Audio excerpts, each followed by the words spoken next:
afternoon and welcome to CEC Gurukul lecture. In today's lecture, as part of the Sociology of Work series, we are going to talk about risk, hazard and disaster at workplace. So we look into work as a place where we get monetary compensation, because work is something where you put in labor and you're compensated for it. There are different ways in which compensations are paid, and most of the time it is kind of considered as a place for material benefit. So workers go there for a certain amount of benefits like wage, while your pensions, PF, everything. And much of the work on sociology has been looking into these conditions, whether they are being paid timely wages, what are the working conditions, collective bargaining and all. What has been kind of not been very much into the discipline is something concerned with risk, hazards and disaster. And this is an area when a lot of work has to be done, because there could be work which kind of leads into disaster. And we'll see through this reading that how the technology development, bureaucratization, regulations has actually kind of played a role in increasing hazards and disasters at workplace. So we will try to understand disaster specifically in the context of Bhopal gas, and this is an article by Siv Viswanathan which is talking about the Bhopal and imagination of disaster, and try to understand how we make sense of a disaster which are kind of not natural but man-made. So we look into the Bhopal disaster and we know that this is one of the disaster which kind of is in the history of India, but a lot of effort were done even by the media in order to kind of erase it from the human mind. But social scientists have kind of done a lot of research, and a lot of work is there to understand Bhopal as a disaster. Number of violence has taken place in the workplace, and workplaces have been prone to violence because of increased technology, because of manufacturing of technical dangerous chemicals and lot of equipments which kind of causes threat to human life, and as a result violence has taken place. So we've heard even in the context of India in the times of Diwali, children working in the factories which are making crackers and firecrackers, fire breaks at night and number of children have died. So these violence has increased because of the reason that too much of workplace have become congested with children, women working under pathetic working conditions, poor working conditions, no following of law and norm. And this case study of the Bhopal will tell us what is the role of government, how does the state come into being, how does it kind of lead to compensation, who decides compensation, are the victims actually getting a compensation, and that will help us to understand disaster. So here the Siv Viswanathan starts off with example of a number of violence at workplace, Auschwitz, Treblinka, Hiroshima, Mailal, Pol Pot. These are all international disasters which has taken place, and obviously Bhopal. Bhopal disaster attracted a lot of media attentions, and they were kind of attention was at two levels. One was the gas leak, and that was the spectacle of gas leak which was in the international media because there was an involvement of a transnational company over here. And the second discourse was on aftermath of the disaster, that is conspiracy of silence, how there was kind of an effort made by the medical fraternity, that is the doctors, scientists and the state, to kind of completely erase the factual information and to bring out a picture that all that has happened is actually kind of not the fault of the state or the TNC, it is the fault of the victims themselves, because these victims were residing in the vicinity of the factory and they were aware of the fact that the gas leak could affect them, and slowly it could lead to this. So despite that, they continue to stay there, and therefore the media, especially the international media, were kind of completely turn around the story and put the blame on the victims themselves. So how do we imagine disaster, because, and this is very interesting when we look into collective representation, myths, symbols, images, and this is all kind of images. It could be a religious image of a disaster, so if cloud burst happens in a place like Rishikesh or any of this Uttarakhand, then people say that it is the anger of the god. So that could be a religious imagination. It could be a secular imagination where too much of development is kind of causing some amount of development risk or kind of causing disaster. So how do we imagine disaster is another important thing. And that it looks into a lot of creativity. We can have to kind of open our mind and think about a lot of things. When we think about disaster, we need to think about groups which are involved, we need to talk about individuals, we also look into people who are the elite or the dominant and the oppressed.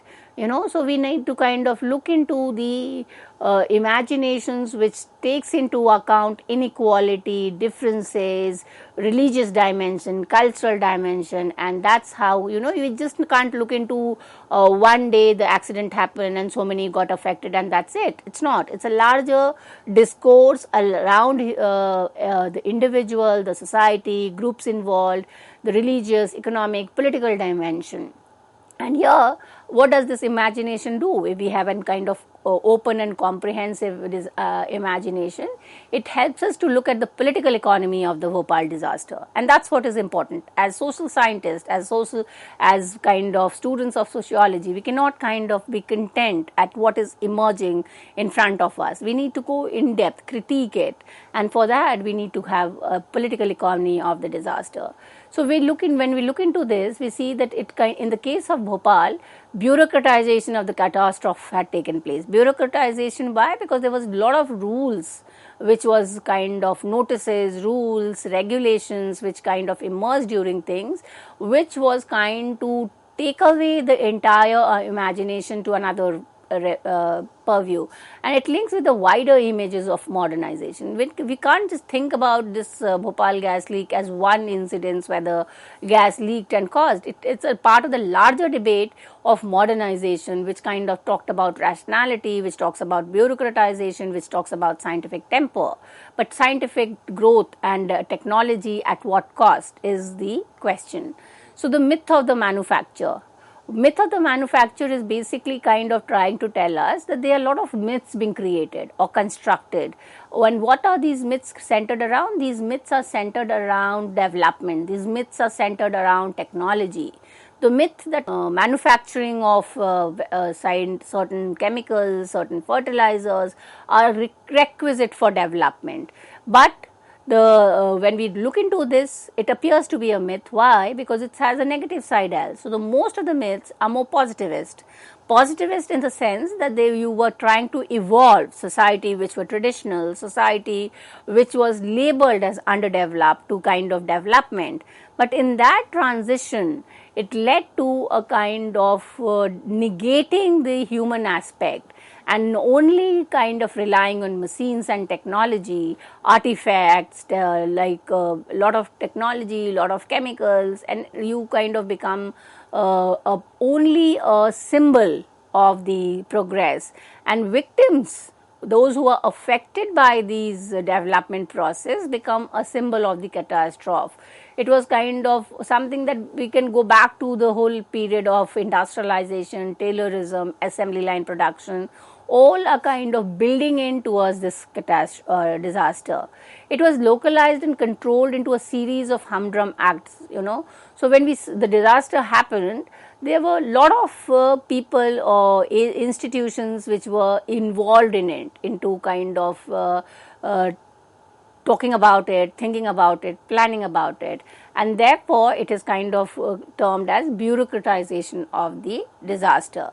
And the personals who were involved in them were the personnel, the government officials, doctors, policemen, tehsildar, all the administrative people were involved, and they all wanted to have their cake. They wanted to have their share in the cake, and whatever was left out was then given to the victim. So, it was kind of a disaster happens. There are multiple takers of benefits, and in that process, what actually goes to the victim is negligible. And how the compensations are calculated, who decides who's going to get the compensation, also kind of affects the imagination of a disaster. Then we also try to understand the routinization of a disaster. What does it happen? There's a disaster which has happened and you want a claim. So your first step is to go to the office and start filing your papers. So the files after files get struck, and the individual is almost on a routine basis going to the office, filing papers without any, So the initial trauma of the catastrophe, cosmically frightening. Many victims at the end of the world is analytically broken down into the minute traumas of the bureaucratic system. You have already been affected by a disaster. Now, the second place where you kind of become disoriented, or you kind of start getting more pressurized, is when you have to go to the bureaucrat and explain your cause, which they are kind of not ready to listen to, because they have their own files, or they have their own guidelines by which they are going to do. So, the trauma of the disaster is coupled or doubled with the trauma of bureaucratization. And it's not, and when we go to a bureaucracy, we know there is a hierarchy. Bureaucracy means hierarchy, and obviously it is something that your file needs to move from the lower level to the higher level, and there is a lot of corruption. So there is a corruption right at the lower level, and by the time you kind of reach on the top, there is a ritual procedure for coping with the disaster. So your disaster becomes sidelined, your way to approach and reach, so that your file kind of reaches the concerned person, becomes ritualized.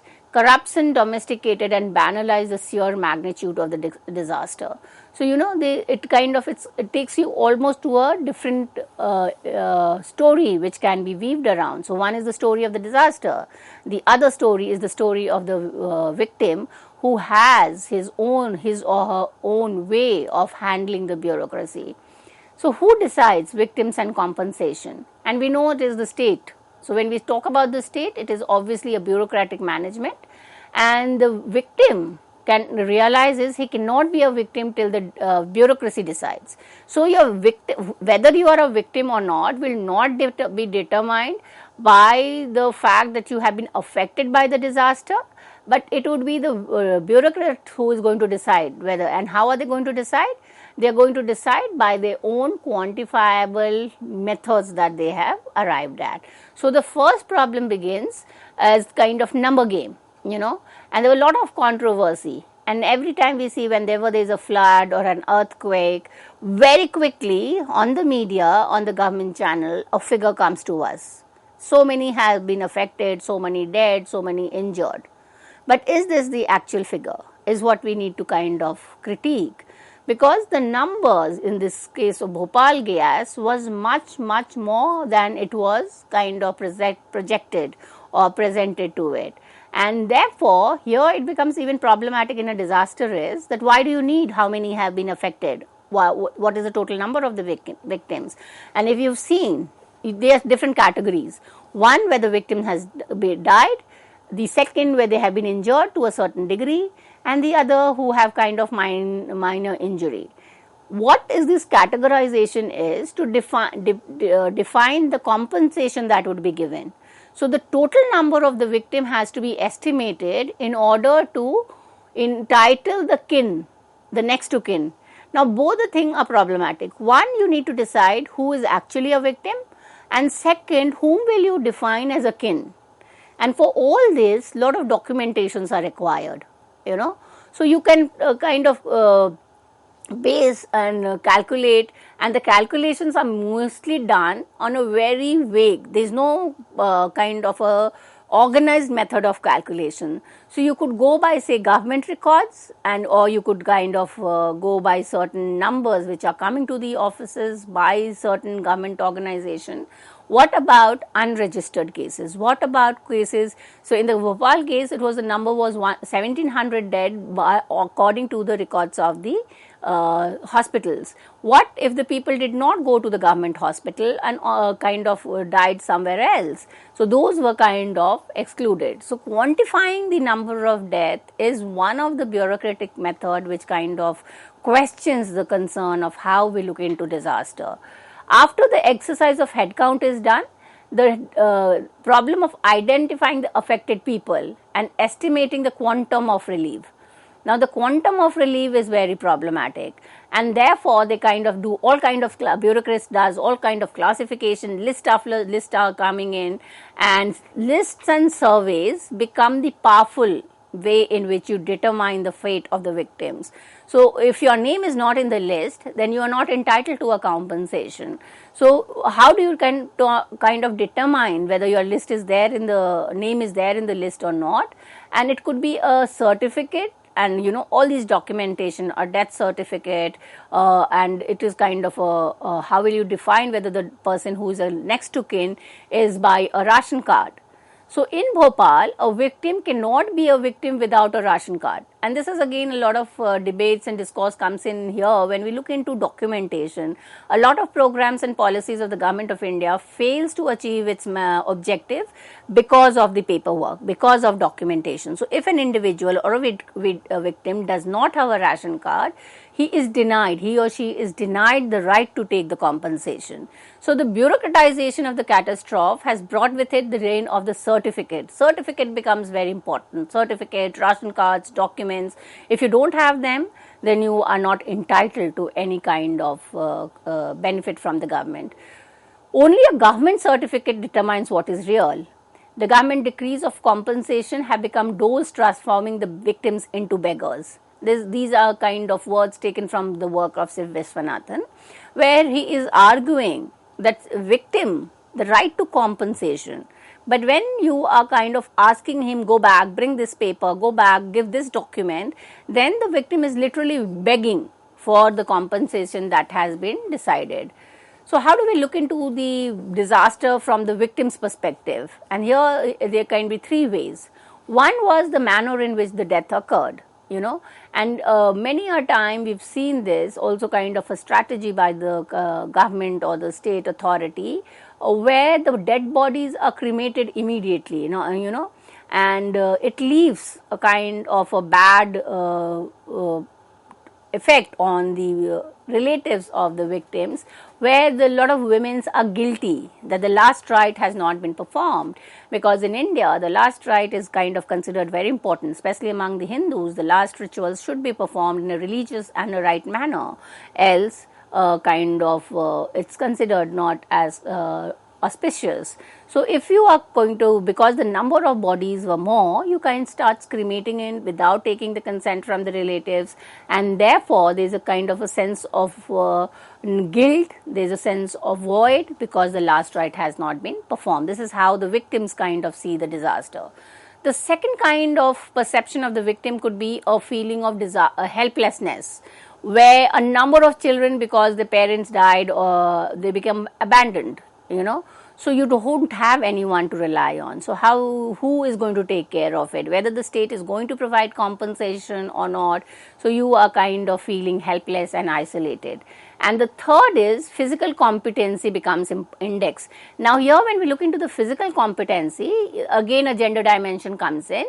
Now when we look into the physical competency, a man, if he's been kind of affected by the disaster and he is not able to do kind of work, so he start questioning his capability, his self-esteem becomes low because of the gendered understanding of men as the bread earner, So if he is kind of dependent on his wife or on his children for his living, there is a psychological feeling where the self-esteem kind of comes down. Among the women, there is a lot of kind of psychological trauma through which women were going, and especially in the Bhopal case, it was something which was not kind of immediate. Those who were women who were subject to gas, who were kind of too much of gas had affected them, after even a number of years, their fertility was affected. So especially it could be two kind. One, women who were pregnant at that point of time, there was a risk that the babies would be deformed, and those who were not could also have whether they could able to be fertile or not in future. So that was a kind of a traumatic experience that women were going through. Now, when we talk about a catastrophe or a disaster, it obviously creates memories. Memories which because it is a man-made, it is unmetaphorical and it is kind of secular most of the time. But what we need to talk about is that how do we kind of create this memory is one, and whether do we document this memory or we try to remove away. Now, obviously, a catastrophe will bring about with a lot of negative consequences, a lot of critique of the state, a lot of critique of the medical and the legal institution. So, as a part of the entire, say, modernity and development, the state would not want the negativity to continue, and therefore, the disasters, memories of disaster are subject to erasure. There was a lot of effect even then where kind of people were told that it will not have a long effect or it is a kind of short term thing. After a point it will be all okay. So the victims became an outcast and they were not given the right information. They even kind of started being stigmatized, and therefore if you're going to be there was a lot of stigmatization around. People stopped sharing the fact that they were affected because of the stigmatization. Doctors, those who were associated with government hospitals, they started saying that the effect of the gas was short time, and they were kind of also relating it to poverty, because much of those victims were from the slums, were from the poorer economy. So the physical health problem that they were had at that point of time was put across by the doctors that it is not according to the disaster that has happened, but these ailments were there because of earlier chronic ailments where they were kind of unrelated to the gas. That's one way of kind of changing the way in which the memories were being created. Now, when we look into this, there is kind of a complete failure. Not only the state failed, but there was a kind of very little that there was kind of information circulation was problematic. There was no transparency in the work. There was a lot of corruption, a lot of bureaucracy, and there was no direct access to kind of safety manuals or occupational health records. Even the doctors who were treating, and because the number of patients were more, they were kind of one patient per minute. They were kind of doing this casual work of not going into the in-depth diagnosis of the patient. They were just kind of doing symptomatic treatment that because the gas has leaked and this is the treatment. So it was kind of a neglect by the medical professionals. So the desperate population consumed vast quantity of painkillers and vitamins without any concern for side effect. So it became a kind of, say, a normal ailment, and you were given vitamins, or you were given painkillers, or you were kind of given any vitamins tablet, even if you were not aware whether it could cause a side effect or it was needed. So it was kind of very routinized way in which the doctors were handling. The ignorance of the doctor was aggravated by the disinformation issuing from the authorities. So authorities were not very transparent in sharing the information. It was kind of why? Because the scale at which it had caused the disaster was very large, and no one wanted to take that onus. So they were therefore trying to present a picture that the effect or the impact has not been too large, and there was kind of not even sharing informations were not given to the victims also. Physicians from carbide plant told doctors and journalists that the gas was neither lethal nor fatal, but only a minor irritant. Now this is also problematic because the employees of the carbide plant where the gas leak has told was also kind of giving misinformation. And antidote was the application of a wet towel to the irritated eye. Most of them suggested that if you have been affected, your eyes has been affected by the gas, just put a wet towel around it.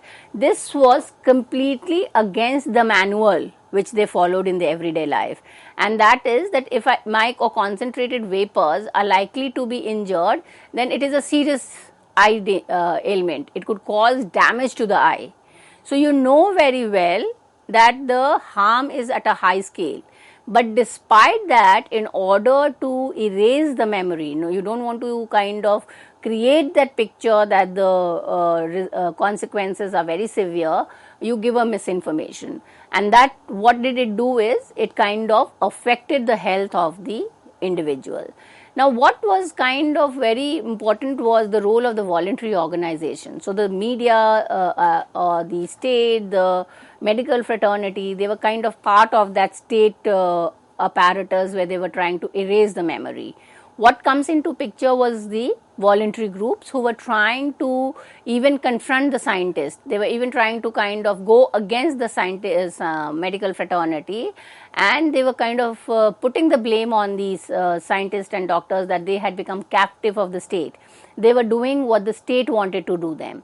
And in science, instead of being a public knowledge, had become a criminal network of lies, ignorance and silence. This is very important, that when a disaster happened, science, especially medical science, should come to the rescue of human life, so that it can be a more dissemination of information, so that individual can cope up with it. But in the case of Bhopal, it was a network of lies. Everybody was saying the false information. There's a lot of ignorance. By saying that it's not dangerous or it will get cured, it was ignorance. And those who were not able to say were silent about it. So what we need to debate is the trade secret versus right to life. So when the case was filed against the carbide company, they did not kind of share the information under the Trade Secret Act, that these informations are confidential for the corporate sector. But those reason why the mishap had happened had caused death and injury. So whether we are talking about death, trade secret, or we are talking about right to life. So injury commission, it could not be compelled to disclose the manufacturing process of methyl isocanate, as it was a trade secret.